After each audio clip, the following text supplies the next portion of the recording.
Welcome to current affairs light YouTube channel. ఇవాళ మన క్లాస్లో రీసెంట్గా జరిగినటువంటి కరెంట్ అఫైర్స్లో ఇంపార్టెంట్ కాన్సెప్ట్ నేర్చుకుందామండి. మీకు కనుక మా ఛానల్ ఉన్నటువంటి వీడియోస్ అండ్ ఎక్స్ప్లెనేషన్ నచ్చినట్లయితే మా ఛానల్ లైక్ చేయండి, షేర్ చేయండి అండ్ సబ్స్క్రైబ్ చేయండి.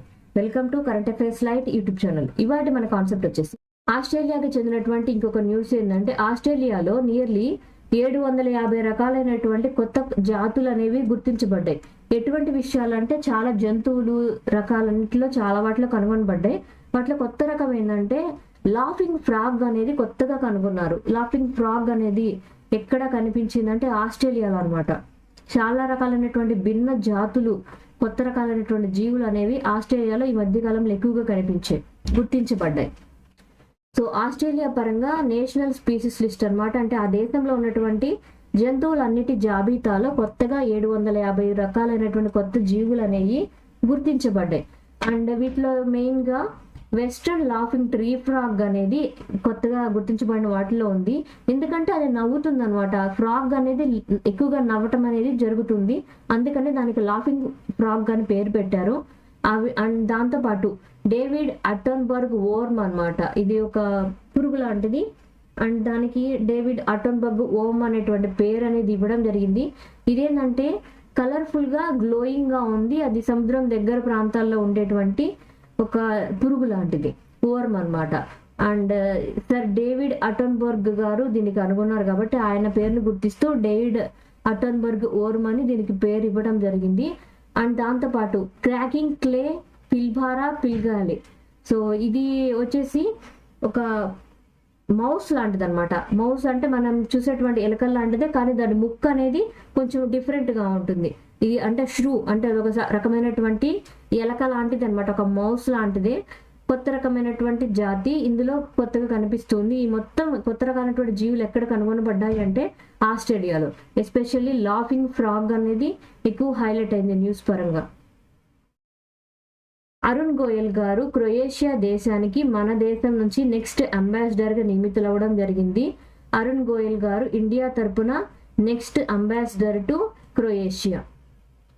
అండ్ అరుణ్ గోయల్ గారు ఎవరైతే ఉన్నారో ఆయన బ్యూరోక్రాట్ అనమాట, రిటైర్డ్ అయిపోయారు. Former bureaucrat. ఆయన ఎలక్షన్ కమిషనర్ ఆఫ్ ఇండియాగా చేశారు. ప్రెసెంట్ అయితే ఆయన రిటైర్డ్ అయిపోయినారు, కానీ ఆయన్ని క్రొయేషియా దేశానికి నెక్స్ట్ అంబాసిడర్గా మన దేశం నుంచి నియమించడం జరిగింది. అండ్ 2024 ఎలక్షన్ కమిషనర్గా ఆయన విధులు అనేవి రిజైన్ చేయడం జరిగింది.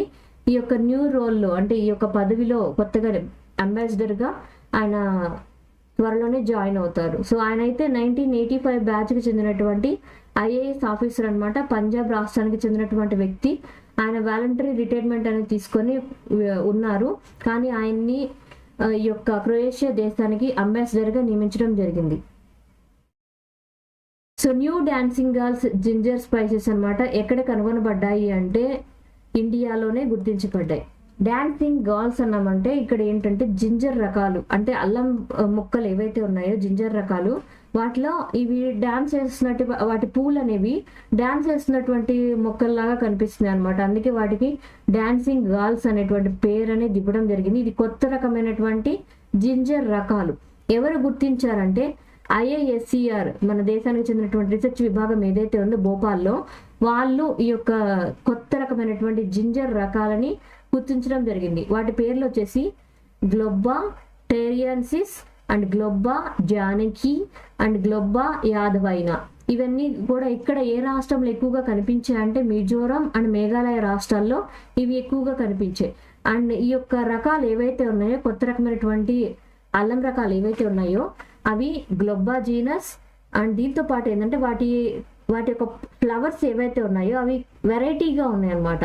ఆ ఫ్లవర్ షేప్స్ ఏవైతే ఉన్నాయో అవి అమ్మాయిలు డాన్స్ వేస్తూ ఉంటే ఏ విధంగా ఉంటాయి అలా ఉన్నాయి అనమాట. ఆ చెట్టు యొక్క పూలు అనేవి అంటే జింజర్ చెట్ల యొక్క పూలు డాన్స్ వేస్తున్నటువంటి అమ్మాయిలాగా రిప్రజెంట్ చేస్తున్నాయి కాబట్టి వాటికి అటువంటి పేరు అనేది ఇచ్చారనమాట. అండ్ ఇవి ఎక్కడంటే మిజోరం అండ్ మేఘాలయలో ఉన్నటువంటి కొన్ని అటవీ ప్రాంతాల్లో వీటిని గుర్తించడం జరిగింది. అండ్ ఇవి చాలా రేర్గా ఉన్నాయి కాబట్టి వాటిని గుర్తించి కాపాడడానికి చర్యలు అనేవి తీసుకుంటున్నారు. గ్లోబ్బా యాదవైనా అనేది ఏదైతే ఉందో అది చాలా తక్కువ సంఖ్యలో ఉందన్నమాట. అది మిజోరం రాష్ట్రంలో కనిపించింది ఈ యొక్క యాదవైనా అనేటువంటి రకం. గ్లోబ్బా యాదవైనా అనేది అండ్ ఎక్కడంటే మిజోరం రాష్ట్రంలో. 3 రకాలు కనిపించాయి కొత్త రకమైనటువంటి జింజర్ స్పీషీస్ ఏవైతే ఉన్నాయో ఏ రాష్ట్రంలో అంటే మిజోరాం అండ్ మేఘాలయ. వాటి పేర్లు వచ్చేసి గ్లోబ్బా టెరెన్సిస్, గ్లోబ్బా జానకి అండ్ గ్లోబ్బా యాదవైన. ఇవి 3 జింజర్లో ఉన్నటువంటి 3 కొత్త రకాలు. ఇవి చూడడానికి ఈ విధంగా ఉంటాయి అన్నమాట. అంటే ఆ మొక్కల యొక్క పై భాగము పూలు ఏవైతే ఉన్నాయో అవి డాన్స్ చేస్తున్నటువంటి గర్ల్స్ లాగా ఉన్నాయి కాబట్టి డాన్సింగ్ గర్ల్స్ జింజర్ స్పీషీస్ గా వాటి పేరు అనేది ఇవ్వడం జరిగింది. సో ఇండియా యుఎస్కి చెందినటువంటి జాయింట్ మిలిటరీ ఎక్సైజ్ అనమాట యుద్ధ అభ్యాస్ ఏదైతే ఉందో అది రీసెంట్ గా జరిగింది. ఎక్కడంటే రాజస్థాన్లో. సో రాజస్థాన్లో ఉన్నటువంటి మిలిటరీ బేస్లో ఇండియా అండ్ యుఎస్కి సంబంధించినటువంటి మిలిటరీ ఎక్సైజ్ అనేది నిర్వహించడం జరిగింది. దాని పేరు వచ్చేసి ఎక్సైజ్ యుద్ధ అభ్యాస్. సో ఇది 20th ఎడిషన్ అనమాట. ఈ 2 దేశాల మధ్య జరిగినటువంటి మిలిటరీ ఎక్సైజ్ ఏదైతే ఉందో ఇండియా అండ్ యుఎస్కి చెందినటువంటి జాయింట్ మిలిటరీ ఎక్సైజ్. అండ్ ఇది ఎక్కడ జరిగిందంటే రాజస్థాన్లో ఉన్నటువంటి Mahajan field firing range training centre అనమాట. ఫారెన్ ట్రైనింగ్ సెంటర్ అనమాట మన దేశంలో. అక్కడ ఈ యొక్క విన్యాసాలనే నిర్వహించడం జరిగింది. అండ్ ఈ యొక్క విన్యాసాలు ఏవైతే ఉన్నాయో అది 2004 సంవత్సరం నుంచి కూడా ఆల్టర్నేటివ్గా ఒక్కసారి యుఎస్లో నిర్వహిస్తారు, ఒక్కొక్కసారి మన దేశంలో ఈ ట్రైనింగ్ సెషన్స్ అనేవి ఆల్టర్నేటివ్గా 2 దేశాల్లో నిర్వహించడం అనేది జరుగుతుంది. ఎప్పటి నుంచి అంటే 2004 నుంచి కూడా. అండ్ ఈ యొక్క విన్యాసాల ద్వారా మెయిన్గా ఎటువంటి విషయాల మీద ఫోకస్ చేస్తారంటే ఇండియా అండ్ యుఎస్ వాళ్ళు కలిసి కౌంటర్ టెర్రరిజం ఆపరేషన్స్ అనేవి ఏ విధంగా చేయాలి, ఎస్పెషల్లీ సెమీ డెజర్ట్ రీజియన్స్ ఏవైతే ఉంటాయో ఆ ప్రదేశాల్లో కౌంటర్ టెర్రరిజం ఆపరేషన్స్ చేయాలన్నప్పుడు ఏ విధంగా చేయాలి అండ్ దాంతోపాటు 2 దేశాల మధ్య పరస్పరంగా యుద్ధ వాతావరణ పరిస్థితుల్లో ఎలాంటి సహాయం అందించుకోవాలి అనేటువంటిది కూడా వాళ్ళు ఇందులో ప్రాక్టీస్ చేయడం జరుగుతుంది. అండ్ ఈ యొక్క ప్రాక్టీస్ కావచ్చు, యుద్ధ విన్యాసాలను ప్రదర్శించడం కావచ్చు, ఇవన్నీ కూడా యుఎన్ చార్టర్ని అనుగుణంగా ఉంటుందన్నమాట. యుఎన్ చార్టర్ వచ్చేసి యునైటెడ్ నేషన్స్కి చెందినటువంటి రూల్స్ అండ్ రెగ్యులేషన్స్ అనమాట. వాటికి లోబడే ఏ 2 దేశాలైనా ఇటువంటి విన్యాసాలు అనేవి నిర్వహించుకోవడం జరుగుతుంటుంది. ఇక్కడైతే ఎక్సైజ్ యుద్ధ అభ్యాస్ ఏదైతే ఉందో అందులో ఏ 2 దేశాలు పాల్గొనడం జరిగిందంటే ఇండియా అండ్ యుఎస్ అనేది పాల్గొని యుద్ధ విన్యాసాలని ప్రాక్టీస్ చేయడం జరిగింది. South Korea. సౌత్ కొరియాకి సంబంధించినటువంటి ఒక న్యూస్ ఏంటంటే సౌత్ కొరియా వాళ్ళు ఆర్టిఫిషియల్ ఇంటెలిజెన్స్ని మిలిటరీలో వాడబోతున్నారు.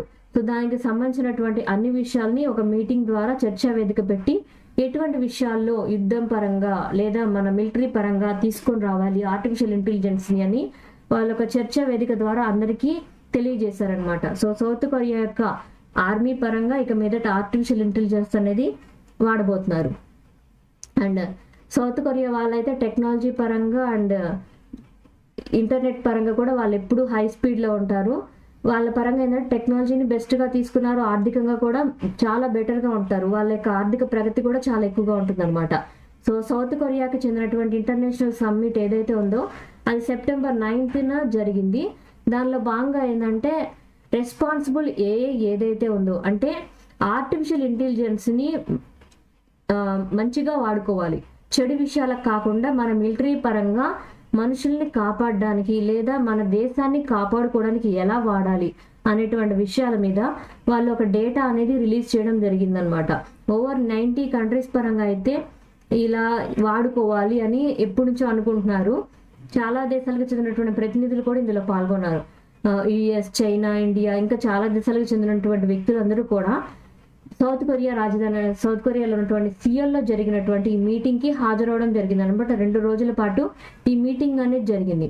అండ్ ఇందులో ఎటువంటి విషయాలను వాళ్ళు ఎక్కువగా చర్చించారంటే ఆర్టిఫిషియల్ ఇంటెలిజెన్స్ని మిలిటరీలో వాడే విషయంలో లీగల్ రివ్యూస్ ఏ విధంగా ఉండాలి అండ్ మెకానిజమ్స్ కావచ్చు, ఆటోమనస్ వెపన్స్ కావచ్చు వాడే విషయంలో ఎంత జాగ్రత్తగా ఉండాలి అంటే మనుషులు ఉండాలి, దాంతోపాటు ఆర్టిఫిషియల్ టెక్నాలజీని కూడా వాడాలి.